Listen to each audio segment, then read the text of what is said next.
Thank you very much, Senator.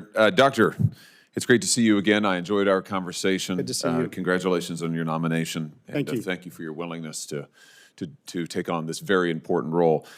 You've been asked about this several times already, but I just want to drill down a little bit further. In 2000, President Clinton's FDA approved a chemical abortion regimen with the drugs mifepristone and also misoprostol.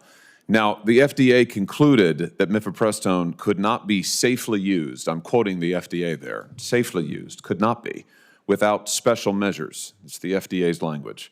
And in particular, the FDA mandated that prescribers needed to be licensed physicians who were able to diagnose and treat ectopic pregnancies to accurately determine the gestational age of the baby. And the FDA further required that these drugs be administered and dispensed in person, that there be a day 1 in-person administration of the drug, a day 3 in-person administration of the second wave of the drug, a day 14 check-in for complications. And the FDA further emphasized that given the potential risks of these drugs, physicians needed to be able to provide ongoing care. The FDA also said, and I'm quoting now, the percentage of women who considered any particular adverse event as severe ranged from 2 to 35%, end quote. And the FDA included what's called a black box warning, which you're very familiar with, which remains on the drug.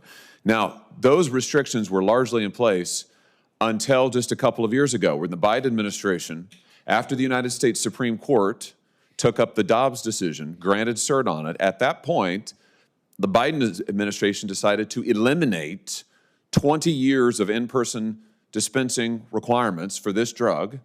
They didn't cite any studies that they said were adequate. In fact, the FDA acknowledged that the studies that they looked at did not take into account the new protocols that they were issuing. They just eliminated 2 decades of in-person dispensing requirements. My question to you is, given the FDA's own findings on this drug over 2 decades, doesn't it make sense that the FDA return to the pre-political, before the political intervention of the Biden administration, the pre-political protocol that requires in-person dispensing for chemical abortion drugs?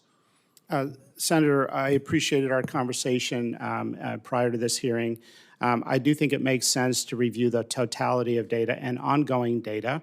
I know personally of OB doctors who prefer to insist, even though they have the option to prescribe otherwise, but they choose to insist that mifepristone be taken when necessary in their office as they observe the person taking it. And I think their concern there is that if this drug is in the wrong hands, it could be used for coercion.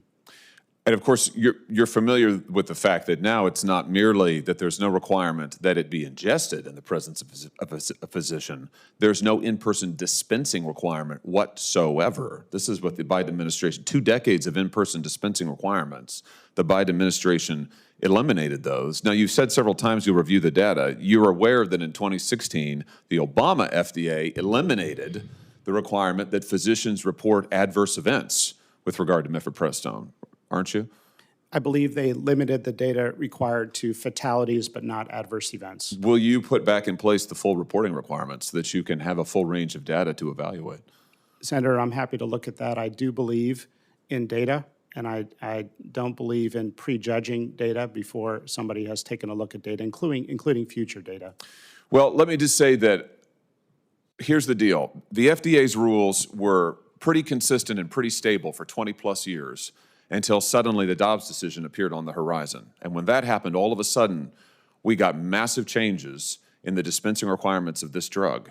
And I'll just point out that over 60% of abortions in the United States are now carried out with chemical drugs, with these drugs. They're not done in clinics, they're not done in hospitals. They're done with these drugs without any kind of physician supervision, without any physicians there if there's a serious adverse event. And I'll also just point out that if the Biden rules are allowed to stand, it doesn't matter what voters in the states, it doesn't matter what, this is a serious and very difficult moral issue, the case of life and abortion. And it won't matter what voters in the states say, because the Biden rules say now that bureaucrats can mail in abortion drugs to every single state, no in-person dispensing required. It doesn't matter what voters in the state have decided on the issue. It doesn't matter whatsoever. Now, if that's allowed to stand, we may as well just go back to having the Supreme Court make all the decisions, because right now Washington bureaucrats are making all the decisions. Doctors are not involved. They're not in-person dispensing. State voters are not involved. And I just want to register, this is extremely concerning to me. It ought to be concerning to everyone who's concerned about women's safety, and also about what I thought was the position of this administration, which is that it ought to be voters in the states and the relevant to localities that are deciding this decision. So I know you're familiar with this, Doctor. Thank you. I appreciate your commitment to the data. I hope that you'll look at the full range of data, and I hope we can count on you to protect women's health and the health of the unborn. Thank you, Senator. Well, Senator Kaine, let the record reflect, even though I have the gavel, I'm going to stop right now and turn it over to you. You're recognized, Senator.